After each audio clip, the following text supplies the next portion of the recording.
Olá, muito bem-vindo ao Atitudes e Diálogos Ambientais. Eu sou o Fernando Leles, criador do blog Atitudes Ambientais e Sustentabilidade, com publicações nas redes sociais e agora em formato podcast. Aqui conversarei com especialistas da área de meio ambiente sobre as questões diversas. Seja bem-vindo e até a próxima.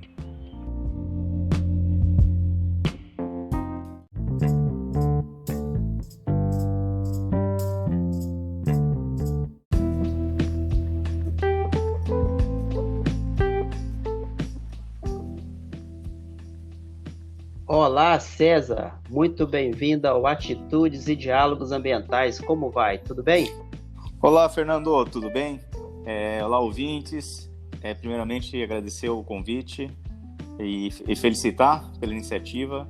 Com certeza, essa vai ser uma ferramenta muito importante para nós que somos profissionais da área ambiental, em poder compartilhar um pouco da nossa experiência, um pouco do que muda a cada dia, né, nesse mercado. E, enfim, agradeço e realmente é uma satisfação estar aqui com vocês hoje. Bacana, César. Vamos dialogar. Para os ouvintes aí do Atitudes Ambientais e Diálogos Ambientais, o César, né, falando um pouquinho da carreira dele. O César é especialista com formação em gestão ambiental, com formações diversas, desde curso técnico em meio ambiente, policiamento ambiental, com especialização em gestão ambiental, MBA em gestão de negócio e administração, curso avançado em prevenção de perdas e promoção da segurança nas indústrias de processos químicos, pela Universidade Wuppertal, na Alemanha, com sólida experiência na carreira ambiental e emergências. Ô César, a gente percebe aqui que você pode nos passar aqui grandes informações, né, César? Ô César, conte um pouco aí então sobre esses desafios, pode fazer uma apresentação geral, falar um pouco mais sobre você, sua formação, fica à vontade aí, César. Opa, bom, Fernando, para falar um pouquinho da minha história, minha formação, eu sei que às vezes o pessoal olha assim, quando vê uma descrição de uma carreira, de uma formação, quando tem muito título, você até fica meio desconfiado, né?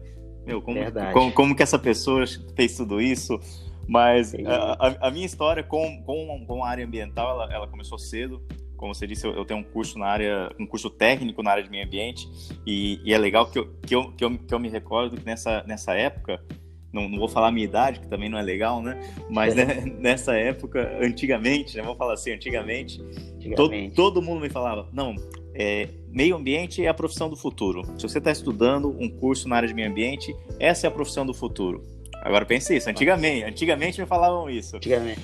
Eu ainda não sei se esse futuro já chegou ou não, viu? Às vezes eu fico me perguntando, será que esse é o futuro que todo mundo me falava, minha família, meus amigos? Não, você está entrando numa área muito boa, uma área de meio ambiente. E naquela época, a gente está falando aí mais de 15 anos atrás, 15 anos, acho que é por aí mesmo. Não vou falar mais porque senão o pessoal vai adivinhar a minha idade.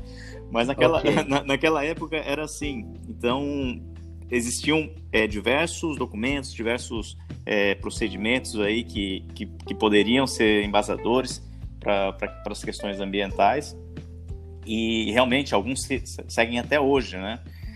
Mas a gente vê que ainda tem muitos desafios, né? Então não sei se nesse nosso bate-papo aí, a minha carreira eu comecei numa área como técnico em meio ambiente. A partir daí eu fui para a universidade, fiz a Federal do Paraná, e depois disso veio pós-graduação, enfim. E atuei em diversos segmentos, né? Posso dizer que na minha carreira eu atuei tanto no setor público quanto no setor privado, ou seja, eu já tive dos dois lados da mesa, né? A mesa de quem cobra e a mesa de quem tem que cumprir.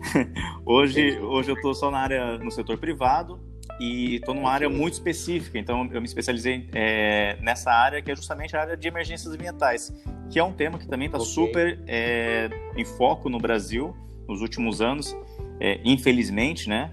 As emergências ambientais, elas foram fortes, né? Nos últimos anos, e infelizmente, lamentavelmente, também trouxeram algumas fatalidades, né? Então, temos muitos exemplos, e o Brasil, infelizmente, como eu disse, acaba sendo notícia no mundo inteiro por isso. Apesar de termos uma das melhores normas ambientais, uma das melhores políticas, e a gente não vai falar de política, mas política nos documentos, né, a forma como tem que se cumprir, ainda acontecem esse tipo de emergência, esses tipos de acidentes e fatalidades. Entendi. Mas resumindo, seria isso, Fernando. A carreira nossa, ela, como te falei, a gente tenta sempre chegar nessa profissão do futuro. Trabalhar com o meio ambiente é trabalhar com o futuro. De verdade, hoje eu sou um profissional que eu posso até comentar que eu sou um profissional realizado e feliz, porque eu sinto gosto em fazer o que eu faço, que acho que isso é o mais importante na carreira de qualquer profissional, é ser feliz pela sua profissão, pela sua formação e também por aquilo que você faz, ou seja, eu vejo um resultado positivo em poder retribuir para a sociedade, por mais que eu esteja numa empresa privada, algo bom, que é justamente a preservação e a proteção do meio ambiente. Isso, César. Aí, deixa eu só fazer um adendo aqui, um comentário que você me falou, né, César, da felicidade, você fazer as coisas com prazer, né, estar feliz sabendo que, assim, o seu trabalho que você fez até hoje como prevenção ambiental, hoje, que é o seu cargo atual, né, trabalha mais com emergência, tudo isso voltado a uma melhoria do meio ambiente, isso é muito importante. Então, assim, realmente dá satisfação, porque não faz sentido você trabalhar com a parte ambiental e tá triste. Pô, tô triste porque o que eu estou fazendo não estou vendo o resultado. Não, a gente tem que lembrar, né? Assim, para quem está na área de meio ambiente, é complicado você trabalhar infeliz, sabendo o quanto você pode contribuir para a preservação das florestas, das águas e assim por diante. Então, muito bom que você falou. E você está realizado na sua profissão. Você acertou, né, a carreira do futuro que agora é atual para você. Para o meu futuro, ela tá boa e espero que também seja a carreira do futuro dos novos profissionais, né? Dessa nova geração que está entrando aí para o mercado também. Isso. Aí, César, os nossos ouvintes aqui, né, que a gente vai estar aí em algumas plataformas aí, né, a gente vai ser ouvido aí, se as pessoas tiverem interesse no mundo todo. E tem muitos profissionais jovens, né, profissionais até realizados também que vão nos escutar aqui. Ô, César, a gente estava vendo, né, seu currículo aí, a gente sabe que hoje você trabalha em Lima, no Peru. Aí, se puder falar um pouquinho sobre seus desafios atuais de trabalhar de uma carreira internacional, se puder fazer um comentário aí, talvez seria interessante. Então, esse é um desafio em dobro, né? Justamente, eu estou aqui fora do Brasil, eu saí do Brasil já faz mais de um ano, eu saí em junho do ano passado, onde eu recebi o convite para novos desafios, que é justamente lidar com emergências ambientais fora do Brasil, em outros países, em especial aqui na América Latina. E, atualmente, eu estou aqui em Lima, estou a cargo dos projetos aqui no país, em todo o país, que é o Peru. E, de verdade, é um choque, acho que além do choque cultural, também tem um choque, tem um choque da maneira como as pessoas lidam com os problemas ambientais.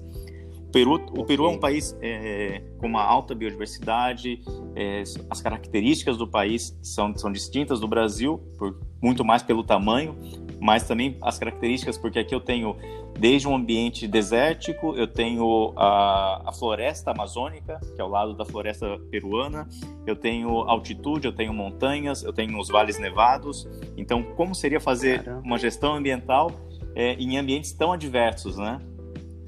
E é um país costeiro também, e é um país que está em expansão. Então, como eu comentei, a gente chega eu tenho uma outra visão do Brasil, e a gente chega com uma visão aqui que é totalmente diferente. Aqui o aspecto social ainda é muito forte, e ele é mais do que o aspecto ambiental. Então, isso a gente consegue notar, principalmente nos processos de licenciamento, como as empresas lidam com o tema da gestão ambiental. Os órgãos ainda eles estão se desenvolvendo, ou seja, ainda falta muito conhecimento para eles, mas a gente vê essa pressão, que é a pressão social em cima de outros interesses, né? Então, é um país, basicamente, que vive da mineração. Então, os minerais aqui são em abundância, desde o ouro, da prata, do cobre, dentre outros. E a expansão, ou seja, a gente sabe que o processo de mineração é um processo exploratório que se necessita de muitos cuidados, e também os impactos são muito, muito elevados, né? Então eu tenho diversos profissionais que eu conheço, que são meus amigos, onde a gente pode trocar um pouco mais de experiência, e aqui a gente já lida com os passivos ambientais desses processos exploratórios. Ou seja, não se tomaram os cuidados preventivos, ou seja, para minimizar o impacto dessa atividade. E hoje, infelizmente, algumas comunidades sofrem com a contaminação, sofrem com a poluição. E, além disso, ainda tem esse anseio, né, esse desejo de que o país tem que crescer mais. É um país que vinha crescendo quase 5% ao ano no seu PIB. Então, lamentavelmente, também a pandemia afetou, mas ainda tem uma projeção de crescimento na América Latina, está entre o segundo ou terceiro país com melhor perspectiva de crescimento. Ou seja, é interesse do governo, é interesse do país crescer, explorar os recursos que tem, os recursos naturais. Agora, chega o desafio de como explorar de uma maneira sustentável, né? Sem gerar danos às próximas gerações. Então, esse é o desafio que eu tenho vivido atualmente, né? Além do idioma também. A gente ainda brinca de falar um portunhol, né? mas é um desafio muito interessante e também recomendo a todo profissional, se tem essa oportunidade, que abrace a oportunidade de ir para fora, ter outras experiências. Eu, de verdade, na área ambiental, eu tive várias experiências em diversos países e também com os gestores com quem eu trabalhei. E dentre eles, aí, eu tenho um carinho especial com um gestor que eu tive, que era um americano, enquanto eu trabalhava no Brasil, e justamente ele trabalhava na EPA, né? Então, na Agência de Proteção Ambiental dos Estados Unidos. Então, aprendi muito com ele, na forma como os americanos lidam com esse tema e como eles se desenvolveram. Então, a gente sabe que a EPA acaba sendo referência para a gente em vários temas, né? Legal, César. Uma visão excelente que você passou aí sobre os desafios, né? Trabalhar em outro país, outra legislação, um país que está crescendo, e aí vem a pressão da economia em cima dos cuidados ambientais. Então, realmente, o desafio é muito grande. Aí eu ia até te fazer uma pergunta. Você lá a língua, né, é espanhola, né? Isso. Espanhol, né? Aqui eles falam que é o castelhano, né? Que eles não gostam de falar. Os países latinos, isso pra gente que está no Brasil é tudo espanhol, mas para eles falam isso, não. Que como eles se separaram da Espanha, eles falam castelhano e não falam espanhol. Ah, entendi. Muito bom. Então, aí, tá vendo? Tem até a experiência de uma língua estrangeira. Muito bom. Ô César, obrigado aí. Essa questão aí da mineração, eu até estava um pouco por fora, não tinha essa ciência, né? E realmente a questão da mineração, né? Assim, pelo tamanho da magnitude que é você trabalhar com mineração, realmente é preciso, né? Uma grande gestão ambiental. A gente sabe dos benefícios, né? Que os minerais trazem para os países, mas também é preciso que toda empresa tenha essa responsabilidade ambiental com todos os programas, com toda a minimização, né? Minimização dos impactos ambientais que vem aí. E aí realmente é um desafio em dobro para você. Sim, acaba aí, né? sendo. César, e aí a gente, né, conhecendo você e seu currículo também, você trabalhou com empresas de emergência. Você poderia falar um pouco mais sobre a gestão ambiental em empresas que atuou assim de forma geral? A gente sabe que é emergência, né? Se você puder assim dizer alguns dos desafios de forma geral mesmo, sem muitos detalhes. Então, até tocando o tema, né? Hoje e nos últimos anos aí eu tenho atuado especificamente no mercado de emergências ambientais. E daí todo mundo pensa, ninguém pensa que existe esse mercado. Primeiro é isso, quando a gente acaba expondo um pouco do que com o que a gente trabalha, com que técnicas que trabalhamos, como nos preparamos para isso, ninguém espera, porque ninguém quer que tenha uma emergência, ninguém quer que tenha um acidente. Mas isso, querendo ou não, todos os dias ocorrem acidentes com impactos ambientais. E essa é uma mudança que eu acho que até a gente tem que dar um passo atrás para saber em que momento que nós temos que nos preparar para isso. E enquanto eu estava no Brasil, eu tive a oportunidade de ministrar diversas palestras, cursos em universidades, e essa sempre foi a minha crítica, né? A minha crítica que a academia ela precisa mudar, ou seja, esse ambiente acadêmico. Eu, na minha formação, eu nunca estudei nada de emergência ambiental. Nunca ninguém me falou, em uma classe, uma aula, alguém tirou 10 minutos para falar de emergências ambientais. E até onde eu sei, os currículos ainda, sejam dos engenheiros, dos biólogos, de todas as áreas, né, ligadas ao meio ambiente, ninguém estuda isso.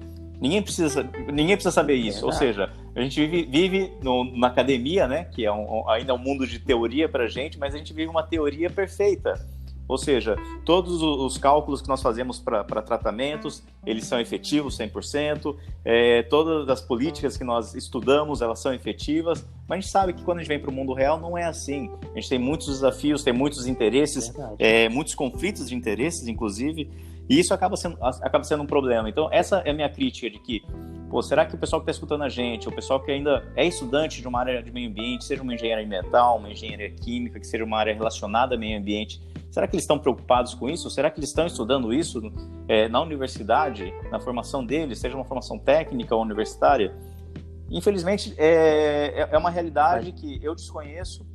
Assim, eu conheço alguns cursos de pós-graduação que são muito enfocados, por exemplo, na área de remediação ambiental ou na área de controle de poluição, que aí sim você já tem um pouco mais de contato com a questão da emergência ou a questão do acidente.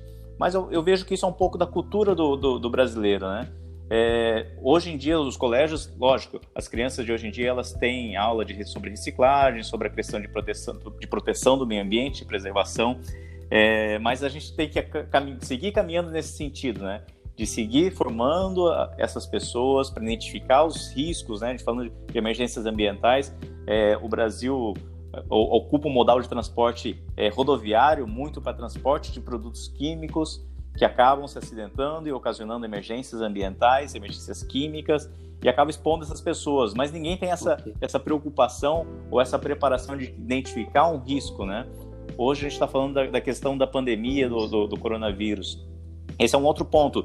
Todo mundo hoje sabe do tema da importância da descontaminação, né? Ou seja, desde um processo de limpeza, de lavagem de mão, descontaminação de ambientes. Isso é o que a gente lida no dia a dia, no mercado que eu atuo, a gente acaba lidando no dia a dia. E isso está entrando para a realidade das pessoas. Mas será que as pessoas elas entendem o risco que o produto químico que está sendo utilizado nesse processo, o risco que tem para a saúde, ou o risco que tem para o meio ambiente, ou o álcool gel, que com certeza está na mesa de todo mundo aí que está escutando a gente? Será que eles sabem esse risco, se é um produto inflamável ou não, como ele foi produzido? Será que ele leu a ficha de informação do produto? Então, hoje eu ainda digo que existe muita oportunidade para essa área, para esse mercado, que é a área de emergências ambientais, de acidentes ambientais, e faltam profissionais, né? Então, basta estudar, basta se especializar para ingressar nessa área e sempre se atualizar. Como a gente está falando, hoje os protocolos que se usam aí numa questão biológica, né, que é a questão do vírus em si, são os mesmos protocolos para qualquer tipo de emergência, com outros riscos, que sejam riscos químicos ou não. Então, é só fazer essa relação para você ver quanto é importante você ter esse conhecimento ou você está se preparando nesse sentido.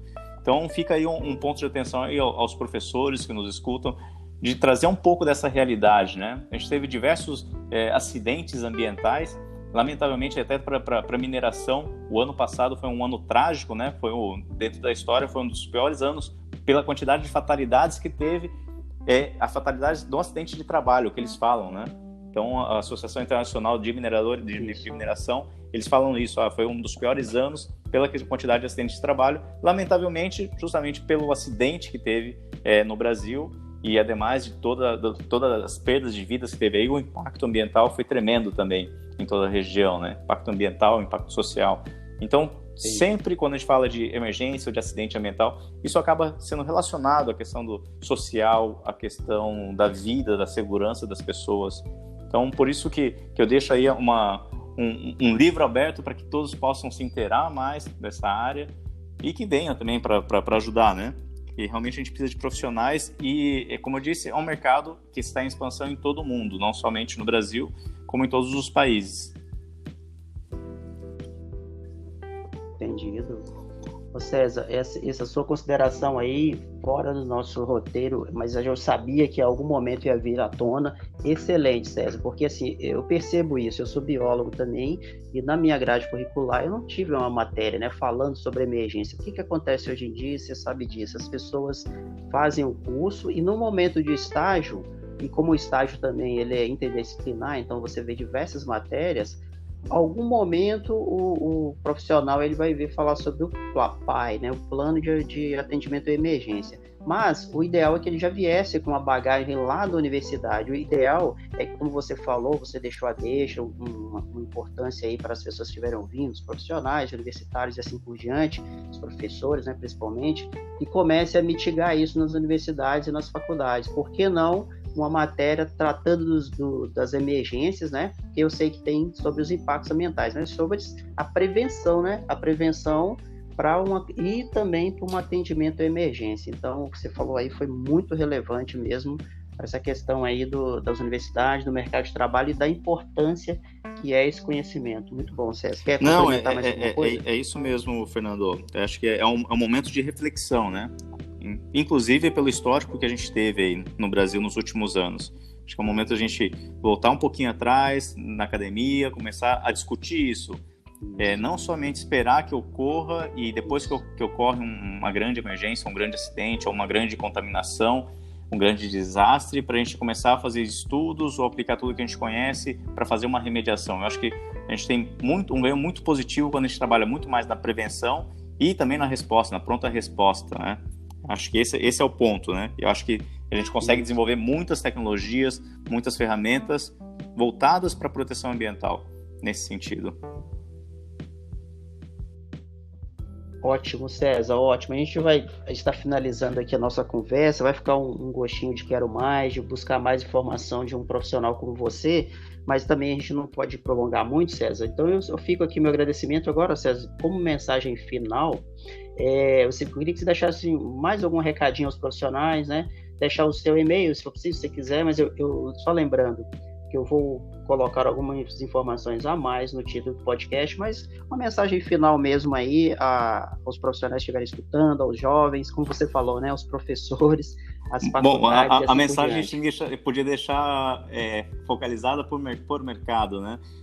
Primeiro para os jovens aí, que eu acho que os jovens que têm acesso a essas ferramentas, falando de podcast, é uma ferramenta super importante, uma coisa super nova, e quem dera eu tivesse um podcast na época ou antes de entrar na universidade, ou depois que eu já estava na universidade, nesses momentos de incerteza que a gente tem, será que a gente fez a escolha certa para uma carreira ou não? Eu acho que a escolha sempre vai ser certa se os valores forem aquilo que você espera, ou seja, os valores de uma empresa com que você trabalha são de acordo com os seus valores profissionais, seus valores éticos, os valores dos seus amigos, os valores das suas atividades, do seu dia a dia. Essa é a mensagem que a gente tem que ter. É a questão dos nossos valores, né? Muitas vezes a gente tá num ambiente que não é agradável, você discorda de algumas situações que passam no seu dia a dia, mas o mais importante é manter os teus valores, não alterar os seus valores. E que isso não afete a tua formação profissional, a tua formação ética. Então essa é a mensagem que tem que ser. Sejam sempre profissionais, sejam sempre pessoas satisfeitas com suas escolhas. Muitas vezes a gente não tem escolha, né? A gente tem que aceitar aquilo que vem, mas que transforme isso numa situação positiva, né? Eu já tive a oportunidade, como eu falei, eu trabalhei em diversos ambientes, diversas empresas, instituições, que muitas vezes isso acaba conflitando com alguma coisa que a gente aprendeu, seja em casa, ou aprendeu no nosso dia a dia, mas que a gente nunca perca os valores. Acho que manter os valores daqui até o nosso último dia é aquilo que faz a gente chegar no final do dia satisfeito, colocar a cabeça no travesseiro e falar, realmente eu fiz a diferença no mundo hoje, eu fiz algo de bom, eu contribuí para um mundo melhor. Essa é a mensagem que eu deixo. Eu agradeço, Fernando, de novo, o convite. O meu contato, quem quiser pode me adicionar no LinkedIn, é mais fácil. É César Torrielli, é super tranquilo, não tem outros, não se preocupem que não tem nenhum fake por aí, espero que não tenha. E quem precisar de qualquer informação, que quiser trocar qualquer experiência, a gente está à disposição aí. Muito bom. Nós ouvimos aqui o César, né, da área de emergências e gestão ambiental, excelente oportunidade, excelentes insights. O César falou aqui sobre valor, né? Então, para você que está escutando o nosso podcast, que acredita, né, nessa mensagem final, que você curta, compartilhe essa mensagem para que a gente possa cada dia ter um meio ambiente com maior qualidade e na prevenção ambiental. Um abraço, Fernando. Obrigado, César, até a próxima.